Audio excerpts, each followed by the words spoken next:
Keeping up with ED, your favorite program is back after a short break. Now, this episode commences the second season of our broadcasting calendar of the program.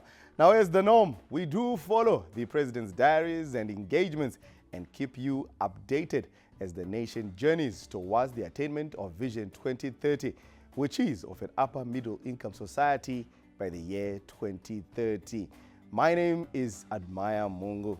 This is Keeping Up with ED, and it starts now. Right, so we start off in Arar, where His Excellency Dr. Edmund Mnangagwa capped more than 700 students who graduated at the Arar Institute of Technology's 15th graduation ceremony on the 11th of October. Now, at the same event, the President commissioned the Tram Urban Mass Transportation Research Center. Let's get more. Ndangaradza tinazo kuti nyika inavakwa nevenevayo ichitovakwa tikatopinda mo tikagara tichiona zvavakwa nevenyika zvinofamba zvinoshanda zvokuti kare taida takatotuma vamwe kufamba kune dzimwe nyika kunoona kuti zvinogadzikwa sei totenga zvotakavatengesera nyika inovakwa nevenevayo ndafara kuti hiti iri kuita zvari kuita izvi. The President officially opened the 13th Zimbabwe International Research Symposium in Harare on the 14th of October 2024. Now, he was impressed with the output of the country's innovation, research and development ecosystem that is being deployed towards improving efficiencies in all sectors of the economy.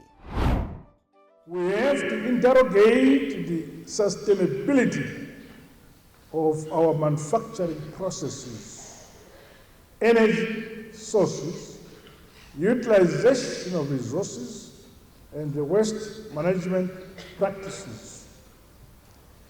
I am optimistic that through this symposium, we will see the forging of greater synergies and collaborations. These should result in transformative innovations which give impetus to the realization of the Sustainable Development Goals and improve the quality of life for our people. Now, on the 17th of October, the President was in Bulawayo to officially open the ZimTrade Annual Exporters Conference. He challenged local industries to broaden its share in the export market for the benefit of the country's economy. It is my expectation that you will graduate from not only exporting goods and services where you have comparative cost advantage, but going forward, we want to see more of you becoming competitive in other demanding and strategic modern economic areas. You should move with speed to diversify and improve your product portfolio so that it remains relevant and competitive in line with the level of global technological advancements. Achieving these and other benchmarks relies on sound research and development. To date, my government has established innovation hubs at all our state universities to create a platform that fosters and supports innovation, entrepreneurship, and technological advancements across the country. 2 days later, the President received a French business delegation, which has been in the country 3 days prior, exploring investment opportunities. Now, this comes as Zimbabwe's engagement and re-engagement policy continues to bear fruit. Let's get more. The President was very supportive, and I must say he was supportive from day one. When I had the honor, just after 1 week in Arar, to present my credentials, already the president told me that really we should reach a new level of mutual and reciprocal engagement in the economic field as well. We represent the MEDEF organization, which is the main business organization in France, gathering more than 200,000 companies in France from all sectors of activities. And we send a delegation to look at opportunities to work and develop our activities here in your country. The president was then back in Bulawayo on the 25th of October, where as Southern African Development Community SADC chairperson, he signed the e-petition that is rallying behind Zimbabwe in pushing for the removal of illegal sanctions imposed on the country by the West. On behalf of the people and government of Zimbabwe, I express my profound gratitude to the SADC region, broader African continent, and other progressive countries, as well as the United Nations, who continue to stand in solidarity with us against these illegal sanctions. Your unwavering solidarity is a source of hope and resilience. Comrades, it is a well-documented fact that the unjust sanctions imposed on Zimbabwe continue to have far-reaching consequences across the strata and lives of our people. Now, the 21st ZANU PF Annual People's Conference kicked off on the 22nd in Arar, with the president and his delegation arriving in Bulawayo on the 25th. Keeping Up with ED will feature the conference events that transpired in Bulawayo in the second segment, so stay tuned, don't go anywhere.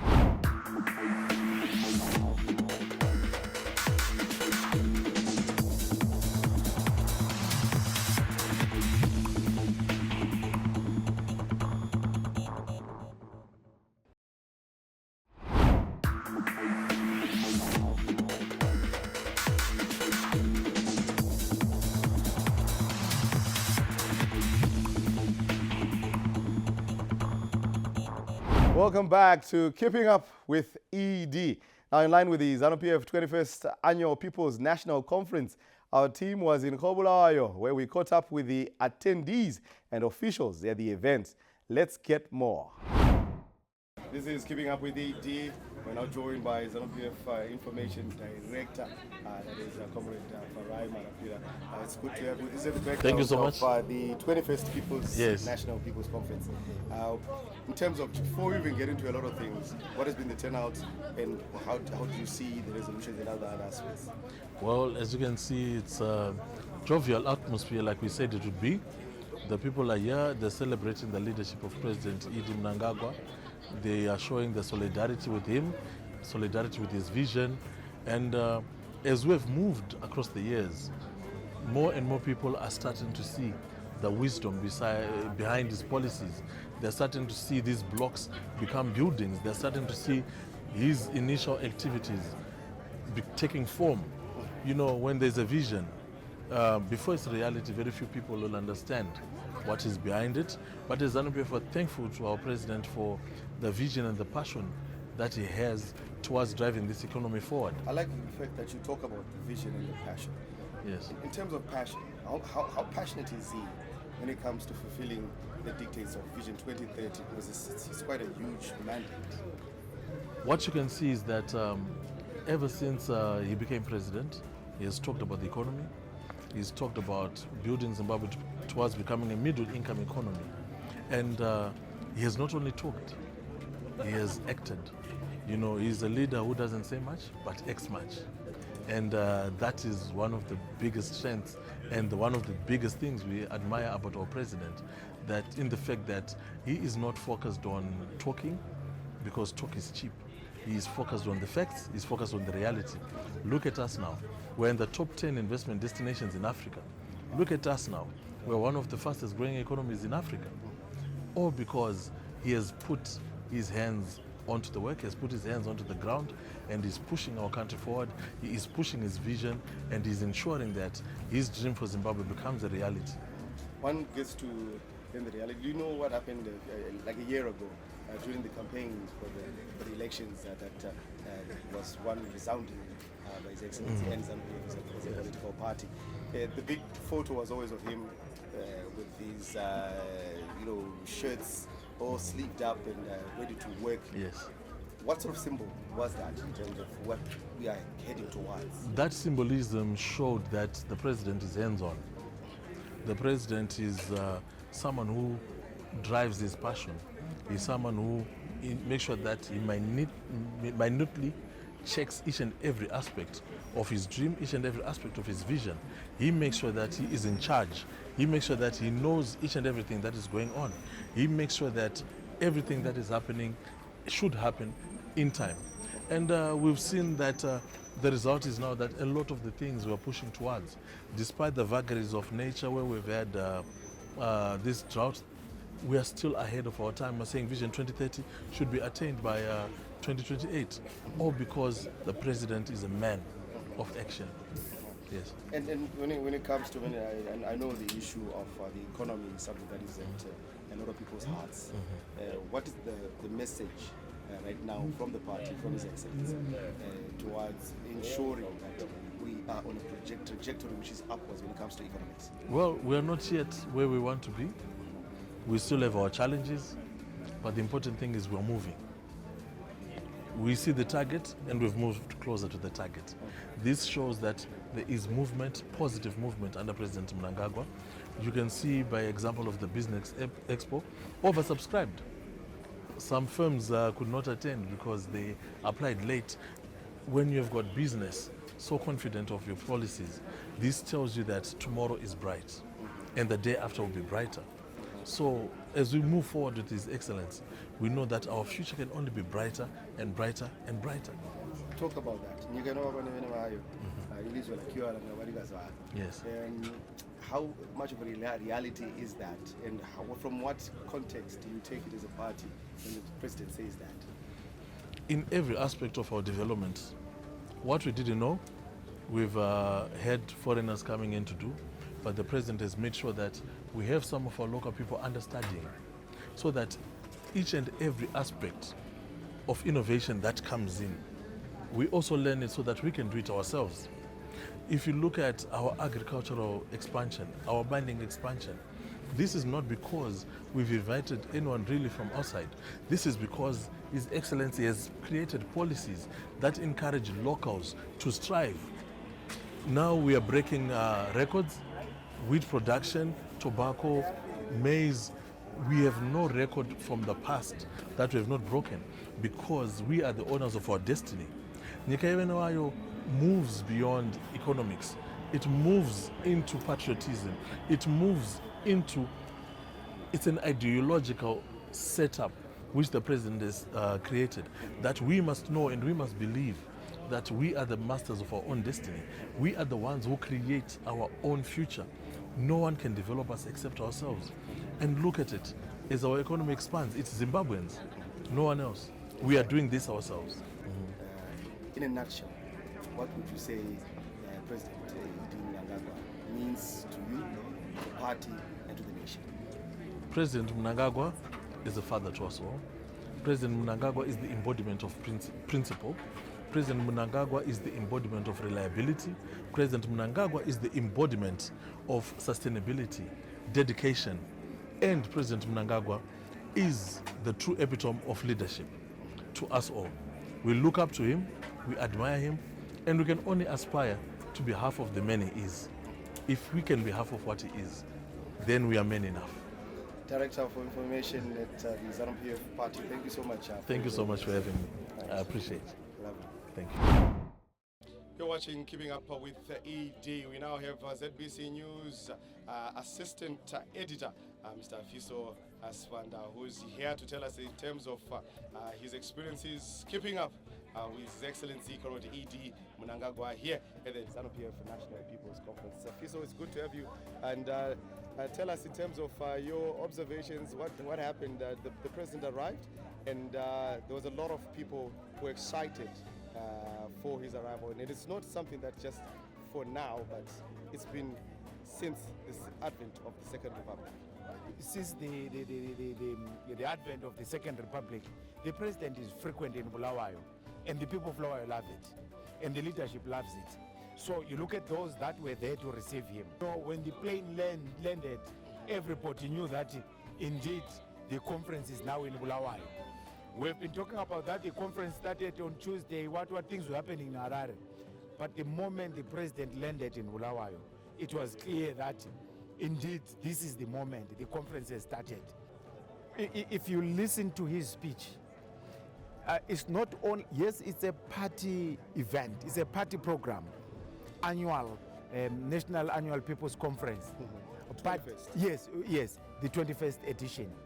But look, when he addresses, there is a mixture of party issues and the national economic issues, which are very critical, because in the party he is the first secretary, nationally he is the president, so you mix those two. So he doesn't concentrate on party issues alone, he mixed those with what? With national issues, especially those issues of the economy. So the biggest takeaway, or the most critical takeaway to me, was when he was telling them that at a party level, when you are crafting policies, be thorough, but be mindful that you need those policies to be felt by the people in the ground, people in the villages. When you are talking of economic empowerment, talk of the Ukoko who is fetching water in a river, wherever. Think of that person who is out there in Makorokoro, a person who is out there in Binga, because those are the people that need the support the most. This is Keeping Up with ED. Now, still on the backdrop of the 21st ZANU PF Annual People's Conference, we are now joined by political analyst Dr. Leopold Chakanyuka, who's going to tell us in terms of what were the resolutions, what were the main key points in terms of the president's speech, which he made at the conference. Yeah, I think the president addressed the conference twice. When he officially opened the conference yesterday, and also when he closed the conference today. He highlighted on some of the successes that the country has registered over the past year. He talked about the mining industry being contributing about 12% of our GDP, as well as 35% of our export, and as well as the tourism industry contributing about 12% of our GDP and surpassing a $5 billion mark. So this is an achievement that we have registered as a country. And he has also continued to assure the people that no one is going to die of hunger as a result of the drought. His government will make sure that they provide food to all the needy Zimbabweans. And also in preparation of the coming summer season, he will make sure that the inputs get to the people on time, and also put in place measures to make sure that corruption does not affect input delivery to the people. And these are also some of the things that were captured in today's resolutions. When you were listening to the resolution, they were cross-cutting. They covered much of the issues that I think are of concern to the people of Zimbabwe. And the conference today made resolutions to instruct the government to implement the resolutions of the conference. And one of the key issues that I also liked about this year's conference was they've decided, as was presented by the Minister for Presidential Affairs, Comrade Matuke, that they've decided to put a tracker. Each and every year they will monitor the progress that would have been made in implementing the resolutions of the conference. Dr. Leopold Chakanyuka, political, social and economic commentator, talking to us here on Keeping Up with ED.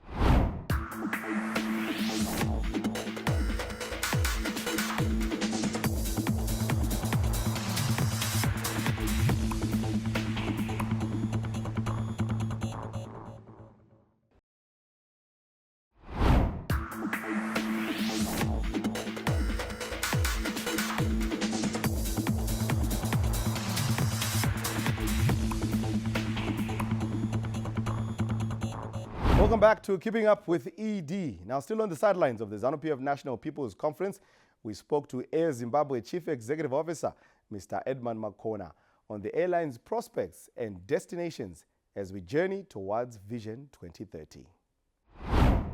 Warm welcome. We're at the sidelines, on the sidelines of the 21st ZANU PF National People's Conference, and we are here at the stand for the national airliner Air Zimbabwe. And joining us to discuss more on the national airliner is the Chief Executive Officer of the organization, that is Mr. Edmund Makona.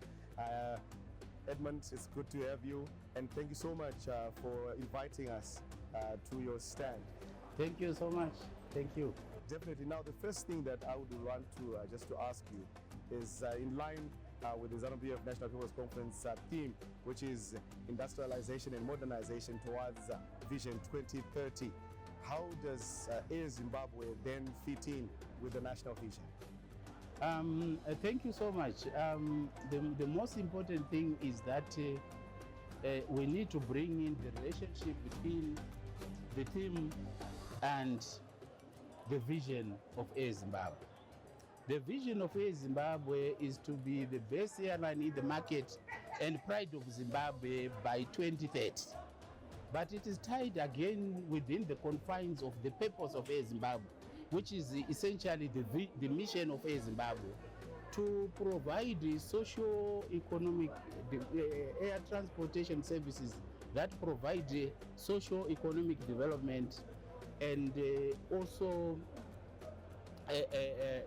enable trade, tourism, and investment.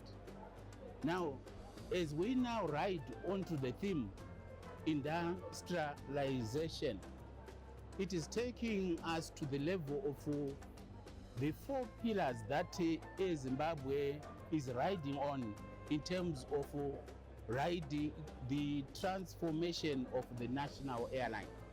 And inside those 4 pillars, you have the pillar of training and development. And on training and development, which is also linked to innovation, we have recently, on the 1st of June 2024, we have reopened the Air Zimbabwe Aviation Training Center.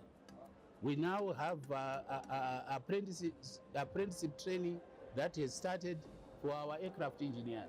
We have a second group that is also starting on the 1st of January 2025. Now, we also link this within the second pillar, which is aircraft maintenance and engineering, which is also resonating with the vision of His Excellency, the President of Zimbabwe, Dr. Edmund Mnangagwa, where his focus is so much on innovation. You know, it is based on a true story that the state of global aviation is such that the margins are very low when you are focusing on why do airlines exist for passenger and cargo transportation. Since 1996, this rate has been on a decline. So how do airlines sustain themselves? The focus now is on ancillary revenue generation, which area Air Zimbabwe has now pursued. We have already gotten third-party work maintenance, where we recently completed a major C-check activities on a Nigerian registered Boeing 737.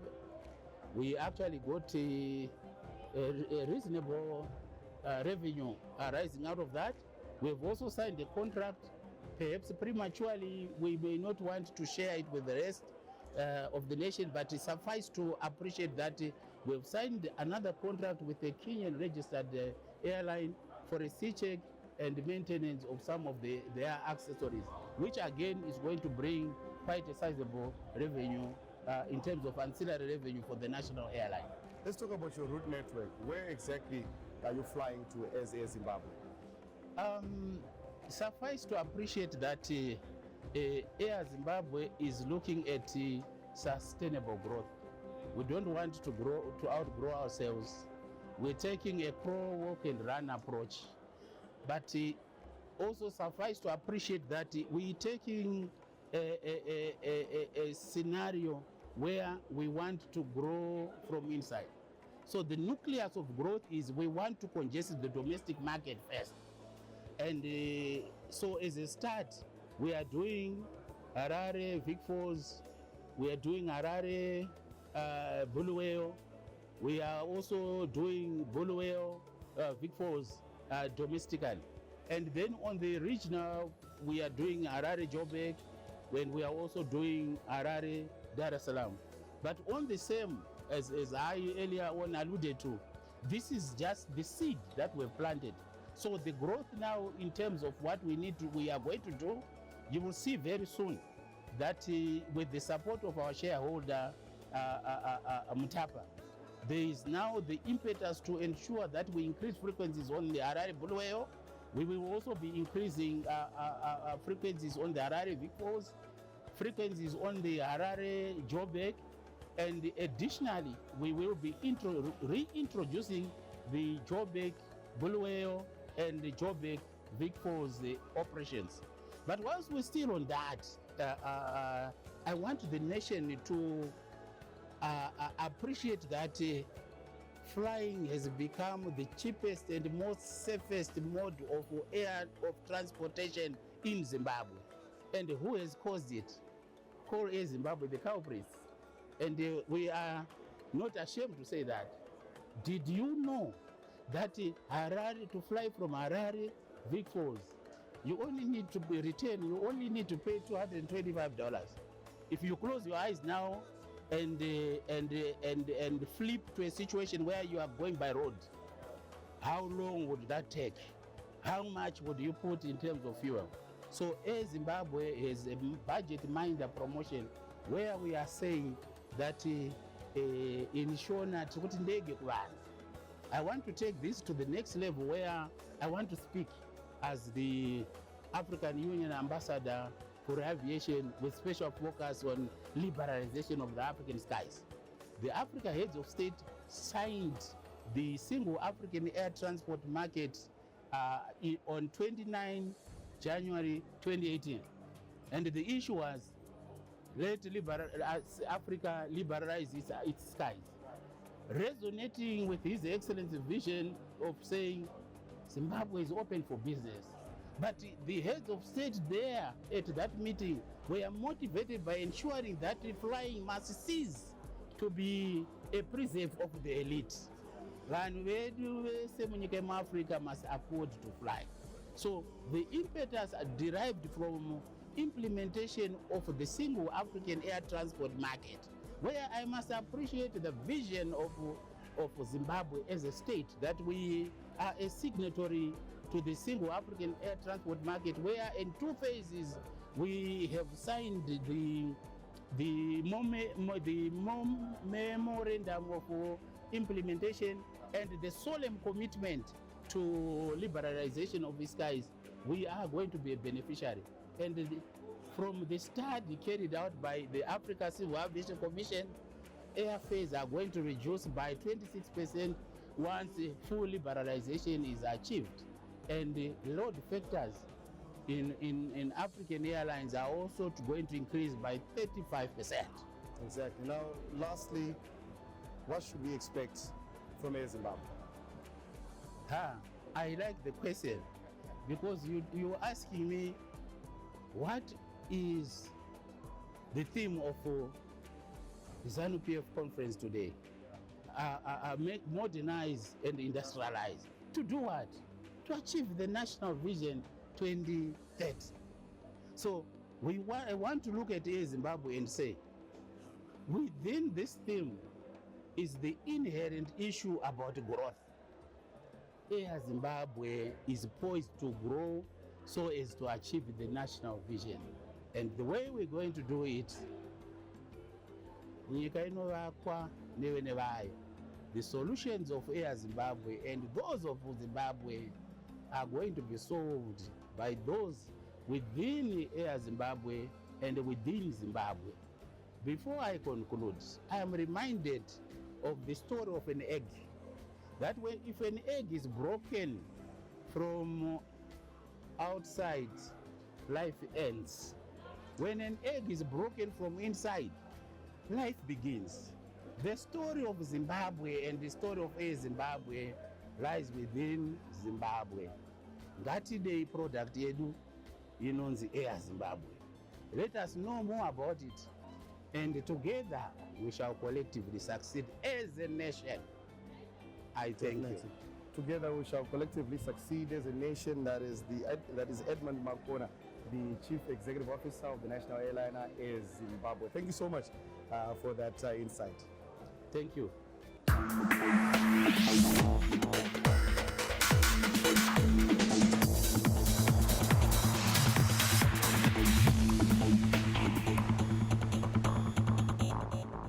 That's all we have on this edition of Keeping Up with the ED, where we do nothing but follow the President's diary items and activities and link it to the national vision, which is Vision 2030.